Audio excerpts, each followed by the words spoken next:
Oui, Monsieur le Président, chers collègues, ça vous aura certainement pas échappé, vous avez regardé la presse, les Américains reviennent vers la Lune, plus de 50 ans après la mission Apollo, une sorte de retour vers le futur. Alors vous allez me dire, de quoi il parle, il se trompe, la région ne veut pas décrocher la Lune, mais braquer sur notre beau territoire, plus particulièrement sur les lycées et les bâtiments de la région, les rayons du soleil. Bon, je ne suis pas hors sujet.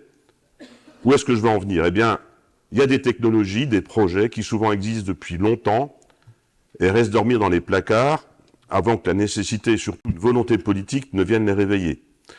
C'est pas d'aujourd'hui qu'on a découvert l'effet photovoltaïque. Ça remonte même à 1839. C'était fait par le père et le grand-père d'Henri Becquerel, celui qui, ironie de l'histoire, a décrit la radioactivité en 1896. Donc même si la première cellule solaire n'a vu le jour qu'en 1950, le photovoltaïque n'est pas une prouesse technologique dernier cri, même s'il y a toujours des évolutions. De même, on sait faire des voitures électriques depuis le 19e siècle. Depuis le 18e, on sait fabriquer de l'hydrogène par électrolyse. Je ne parle même pas des moulins à vent ou à eau.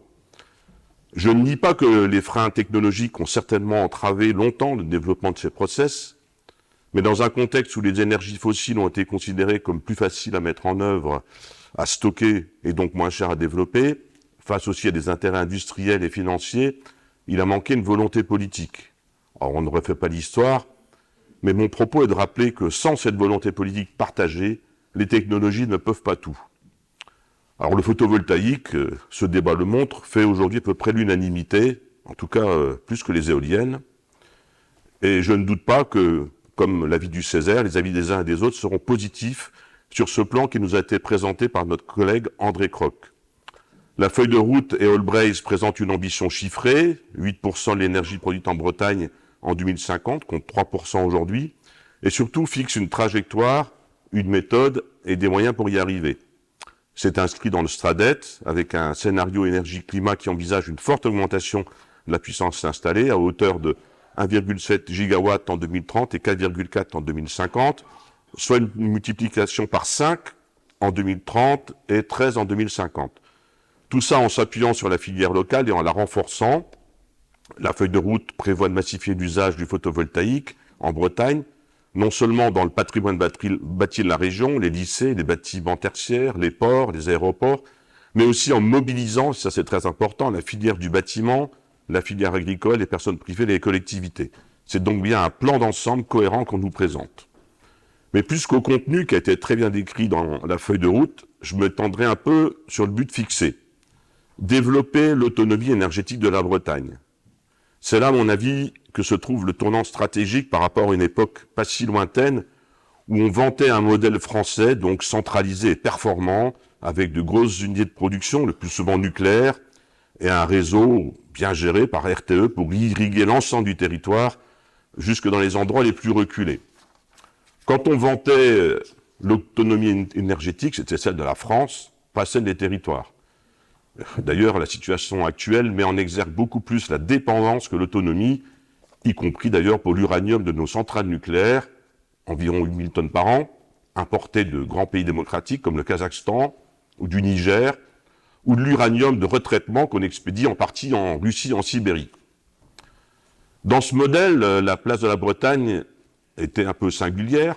Elle consomme mais ne produit pas aussi peu. Elle a refusé le nucléaire. Et je pense qu'aujourd'hui, même les anti-éoliens bretons ne militent pas pour l'installation d'une centrale nucléaire en Bretagne. En tout cas, je leur serais du plaisir, si elles le font. Ces mêmes anti-éoliens qui s'inquiètent, par exemple, du recyclage des pales d'éoliennes, en fermant pudiquement les yeux sur le démantèlement de la centrale nucléaire de Brennilis, qui n'en finit pas depuis plus de 40 ans. Certains ont dit et disent toujours que c'est pas grave de ne pas produire de l'énergie en Bretagne. Chaque région a ses spécialités. Et on ne demande pas aux Parisiens ou aux Marseillais de produire le cochon qu'ils consomment. Sauf que ce modèle a du plomb dans l'aile. La guerre en Ukraine, la hausse faramineuse du prix de l'énergie, les problèmes d'entretien des centrales nucléaires ont grippé la machine.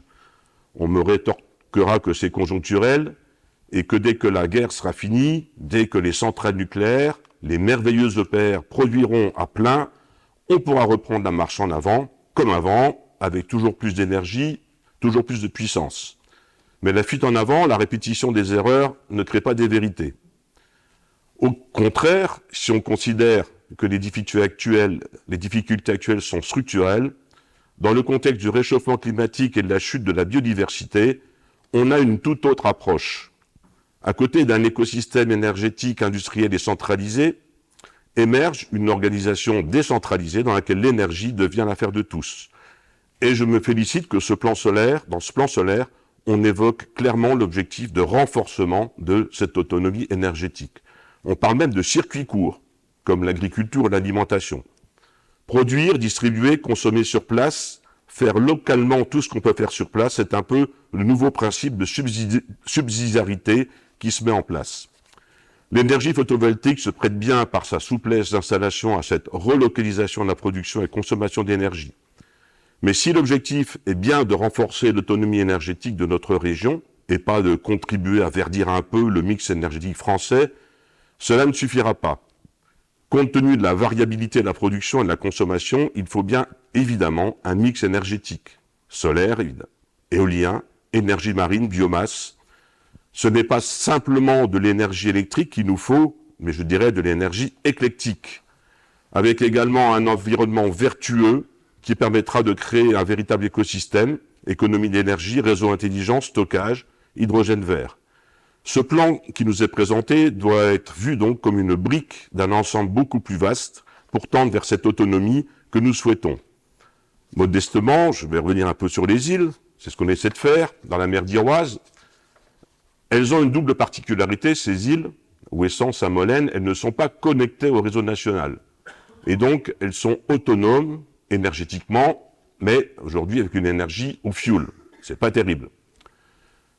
Face à cette situation, nous avons fait le choix de rester autonomes, mais avec des énergies renouvelables. Pour ce faire, il faut un mix énergétique avec des modes de production complémentaires, le courant des marées, le soleil, le vent. Il faut également des moyens de stockage qui ont déjà été en partie installés.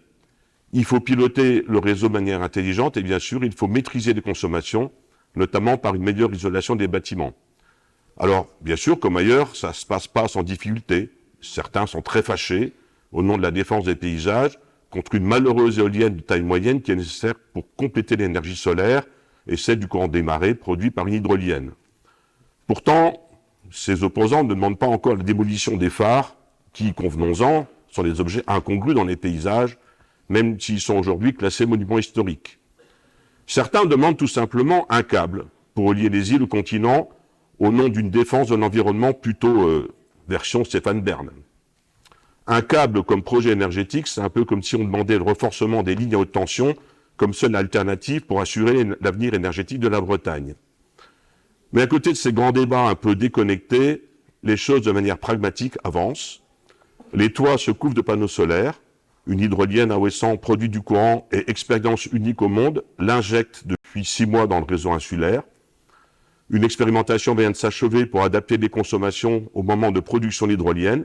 Et oui, des machines à laver fonctionnant selon les horaires de marée, c'est déjà une réalité. Il y a 15 jours, une PME bretonne a installé une unité de production d'hydrogène en démonstration qui utilise l'énergie de cette hydrolienne. Cela permet de mettre un pied dans la mobilité décarbonée avec même des vélos fonctionnant à l'hydrogène. Donc la réalité des faits, plus que la virtualité des faux débats. Donc, dans le pessimisme ambiant, qui causait hier des maux de tête à un de nos collègues, on voit qu'avec de la volonté, une méthode comme celle qui est proposée aujourd'hui, avec des moyens, on peut avancer sans Doliprane vers cette autonomie énergétique que nous appelons tous de nos vœux. Donc ce plan solaire est une brique importante d'un édifice que nous voulons tous ensemble construire. Merci.